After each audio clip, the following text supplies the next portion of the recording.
it made me look at this and go like, holy shit, Khabib really needed Conor.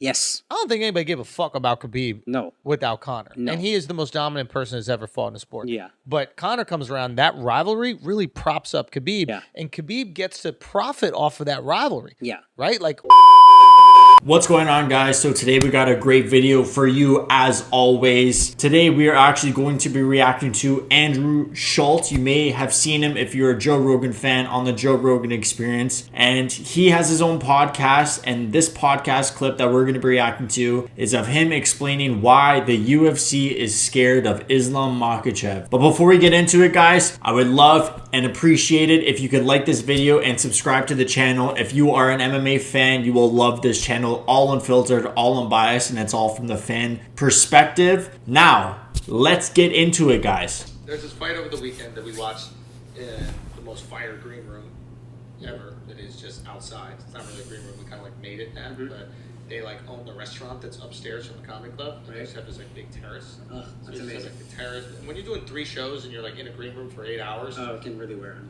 but then you go outside. It's beautiful. So we're watching the fight. Islam, we also almost died climbing up the stairs. also that. Did the elevation, it was crazy. We were passing out. Islam Makhachev or something. I don't know exactly how to pronounce the name. So just to begin with, if you don't know how to pronounce a fighter's name, you clearly have no idea what you are talking about. Obviously, you're allowed to your opinion or allowed to post your opinion. I'm not going to bash him for doing that, but I just want to point that out there. If you can't pronounce a fighter's name, you probably don't know what you are talking about. So, he fights this other guy. Khabib's guy, right? Yeah, Khabib's guy. Here's the thing.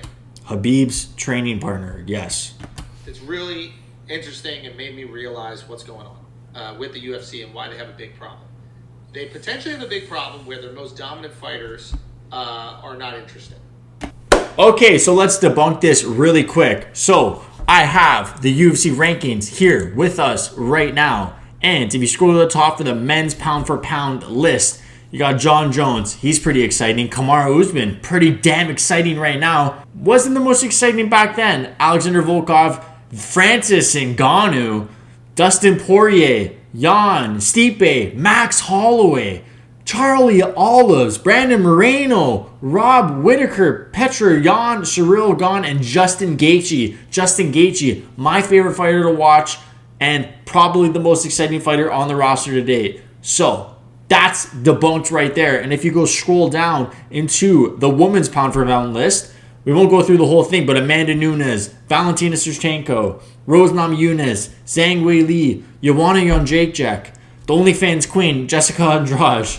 I always have to say that. But that's just not true at all. Just because there's one guy who you think is not exciting doesn't make it exactly the truth when it comes to the entire UFC roster. If that's what he's even talking about. So let's see what he's talking about.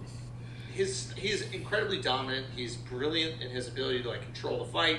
But it's wildly boring for the casual. I'm sure if you're a wrestling fan or a grappling fan, seeing this guy's use of his weight and movement of his hips and his ability to maintain control is really exciting, Okay, so quickly, I just want to say that is true for the most casual fan out there. Those are the fans that are booing at the UFC events when the fight hits the mat. Right when the fight hits the mat and they're yelling, stand him up, stand him up. That is those fans that find fighters like Islam Makhachev boring. I'm not saying I find him boring. I love Islam Makhachev. I made a shirt, a Dagestan wrestling shirt, because I admire Khabib and Islam, their wrestling style so much and their grappling. Link up bio if you want to see that, bad boy. But anyways, getting back into it. Watching a chess match or something like that for someone who's really into chess is exciting. But for someone who's never played, it's what the fuck is this boring ass game, right? So the people that are the highest money-making fighters in the UFC, right, are not guys who have these amazing records, right? You're looking at Conor, Nate Diaz, and I think Jorge Masvidal. All guys who have lost their last fight. Just quickly, Khabib never lost, and he was one of the highest earning fighters in the UFC roster, probably in the UFC history, with his pay-per-view buys. Jorge Masvidal and Nate Diaz, if you look at their records, are journeymen, essentially. Conor is maybe the most engaging sports figure of the last, 25 years. Right. It's unbelievable what this guy can do. They fight in exciting ways. Strikers, going for knockouts, big time fights. They can promote the fuck out of a fight. My concern for the UFC and for Dana White is, what is he to do with a guy who is not very exciting in the promo or build up of the fight? You know, the people in Khabib camp are about like respect and not really ruffling feathers, not saying anything that could be disrespectful or even hurtful to an opponent.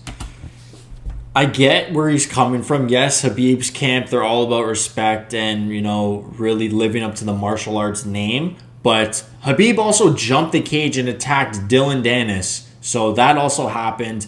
Saying he could maul Tony Ferguson in a street fight. He still makes it an exciting promo. Just because he's all about respect doesn't mean that it's not going to be an exciting promo and he's not going to sell pay-per-views.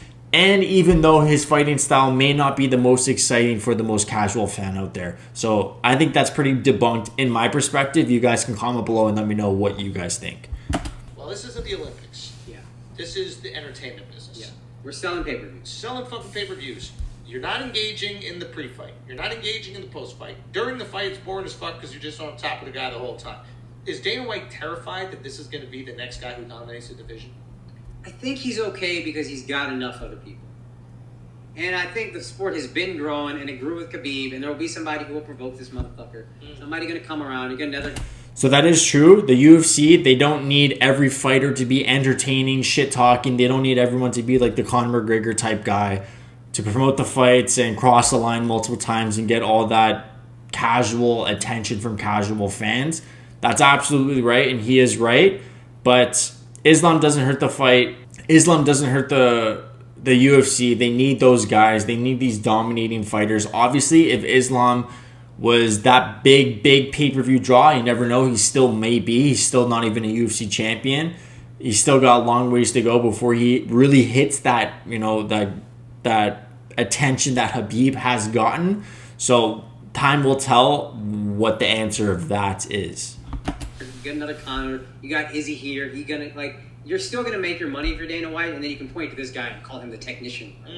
Not everybody has to be Izzy, Conor, Nate Diaz. You got those guys to carry, and then you got these other guys to say, "Oh, look how technically superior he is." I think that's what I'm thinking as I'm hearing this out loud. Like, you need a guy like that. You need a guy like Khabib. You need a guy like this to be like, "Oh, look how good and dominant he is." And then you need the other guys like Masvidal to be like, "Man, that guy's just fun, huh? Let's just watch this." Yeah, Masvidal, Nate Diaz, Sean O'Malley. You always need those guys that even though they lose, they still make it an exciting fight. You know, like Nate Diaz, against Leon Edwards. He was making an exciting fight, and he almost finished Leon at the end of the 5th round.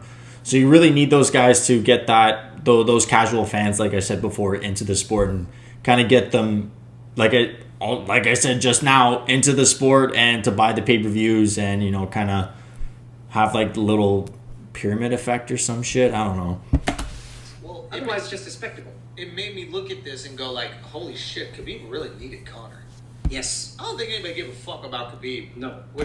So that's not true. The Muslim community loves Khabib. It may be true, the closest to being true in the United States and North America, for the casual fans, obviously, but globally, he was a big star. The Muslim community, he was massive. They love Khabib. They loved the team of Khabib, Eagle MMA.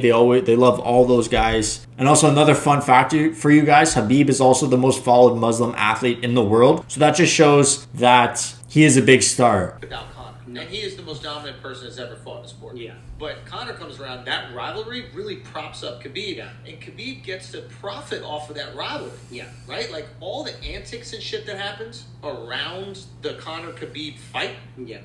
I mean, next level. Yeah. So it's just like, is Khabib as financially viable as he is now without Conor? I don't think so.